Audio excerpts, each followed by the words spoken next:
देखिए, वनराज शाह जो है वो तो अनुपमा में शुरू से एक पर्टिकुलर एज ग्रुप में प्ले कर ही रहा था, बट उसमें मेरे लिए सबसे बड़ा चैलेंज ये था कि ना तो वनराज बहुत नेगेटिव है ना ही बहुत पॉजिटिव है, तो वो एक बहुत ही ग्रे एरिया में हमेशा उसको ट्रेड करना है और वो ग्रे एरिया उसको कंटिन्यूसली मेंटेन करना है। तो मेरे लिए बहुत डिफ़िकल्ट टास्क होता है, क्योंकि कई बार कुछ सीन्स ऐसे आते हैं जिसमें परफॉर्म करते करते एज एन एक्टर मैं, कोई भी एक्टर थोड़ा कैरिड अवे हो सकता है और एकदम विलन बन सकता है। तो मुझे हर समय वो डोर खींच के रखनी पड़ती है, इधर से भी और उधर से भी, ताकि मैं उस थिन लाइन पे चलता रहूं जो मुझे दी गई है परफॉर्म करने के लिए, क्योंकि मेरा रोल बहुत डिफ़िकल्ट है टू प्ले। ऑब्वियसली मुझे इतना बड़ा चैलेंज मिला है, तो मैं भी I have grown, I have evolved so much as an actor because I have to keep thinking about how to perform Vanraj Shah.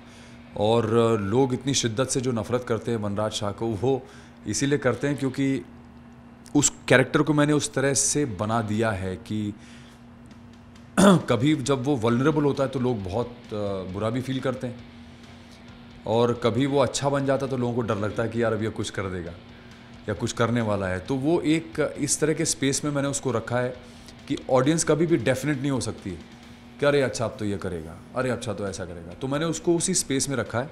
तो it has been a great joy and ride for me to be able to perform Vanraj Shah. इसके अलावा जब मुझे नमस्ते America, मुझे राजन जो मेरे producer हैं, राजन शाही ने बताया कि नमस्ते अमेरिका प्लान कर रहे हैं वो, और उसमें मुझे मतलब वो वनराज और अनुपमा की 17 साल पुरानी कहानी है, तो मैंने कहा यार चलो मज़ा आ जाएगा। बिकॉज मेरे लिए सबसे बड़ा एक्साइटिंग काम ये था कि यार कुछ दिन मुझे बिना मूँछों के शूट करने को मिलेगा, क्योंकि मूँछें तो नकली हैं और नकली मूँछें जो हैं वो नकली रहती हैं, तो उसको आपको परफॉर्मेंस में बहुत रेस्ट्रिक्शन हो जाता है उससे।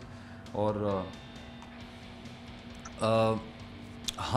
हंसने में तकलीफ़ होती है, पूरी तरह से रोएं तो भी तकलीफ़ है, और बहुत ज़्यादा चिल्लाने का हो जिसमें आपको अपने माउथ के एरिया को बहुत ज़्यादा एक्सपैंड करना, तो वो भी आप नहीं कर सकते, तो बहुत रेस्ट्रिक्शन होता है।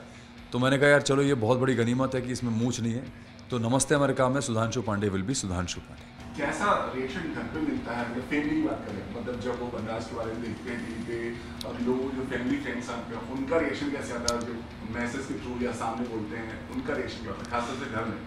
देखिए, जो ज़्यादातर फ्रेंड्स और फैमिली हैं वो तो कभी भी नेगेटिव नहीं बोलेंगे, वो बोलेंगे कि नहीं यार क्या परफॉर्मेंस है, बहुत अच्छा है, बहुत अच्छा, बहुत अच्छा है। बट जब ये चीज़ें फैंस, तो बायस्ड ओपिनियन होता है घर वालों का या दोस्तों का हमेशा, मैं ये मान के चलता हूँ।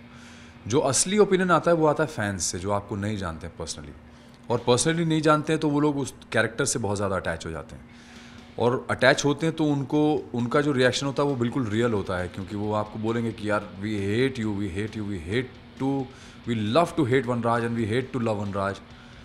बट वो रिएक्शन असली होता है। तो मुझे बहुत सारे ऐसे रिएक्शंस आते हैं कि जिसमें मुझे समझ में आता है कि यार ऑडियंस कितना गहराई तक अटैच्ड है कैरेक्टर से, और मुझे बोलते हैं कि आप इतना अच्छा परफॉर्म करते हैं कि हम एक्चुअली बिलीव करने लगते हैं कि ये आदमी ऐसा ही है।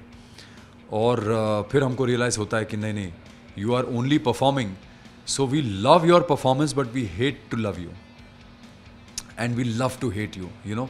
तो ये रिएक्शंस इस तरह के रहते हैं ज़्यादातर। कुछ लोग ऐसे बोलते हैं कि हम तो सिर्फ आपकी वजह से देख रहे हैं, क्योंकि आप नहीं होंगे तो शो में कुछ होगा नहीं, ड्रामा नहीं होगा। तो ऐसे भी रिएक्शंस आते हैं, अच्छा लगता है सुन के। I don't take anything very seriously because मुझे मालूम है कि एज एन एक्टर मुझे कंटिन्यूसली परफॉर्म करना है और वही एग्जीक्यूट करना जो मेरे राइटर्स लिख के देते हैं, और बहुत अच्छा लिखते हैं, तो मैं उतना ही अच्छा परफॉर्म करता हूँ। तो मेरा जो रिश्ता है वो राइटर के साथ बिल्कुल डायरेक्ट है, जैसा वो बोलेंगे वैसा मैं करूँ। वनराज कभी कभी घर पे चले जाते हैं, मतलब घर में भी वनराज कभी कभी आ जाते हैं अंदर से? बिल्कुल भी नहीं, 1 मिनट के लिए भी अगर मैं घर में वनराज बना तो मेरी बीवी मुझे धक्के मार के निकाल देगी, तो इसलिए घर पे वनराज नहीं बन सकता मैं। कभी कभी बोला उन्होंने कि वनराज बनने की कोशिश करो? हाँ, एक बार बोला है उन्होंने मुझे, एक बार बोला था, तो मैंने कहा यार मैं वनराज तो नहीं बन रहा हूँ, तो बोले नहीं, you are behaving like that only. I said no, that is not true, just because you are seeing that on screen now you relate everything with Vanraj, so I am, please take it easy, I am not Vanraj.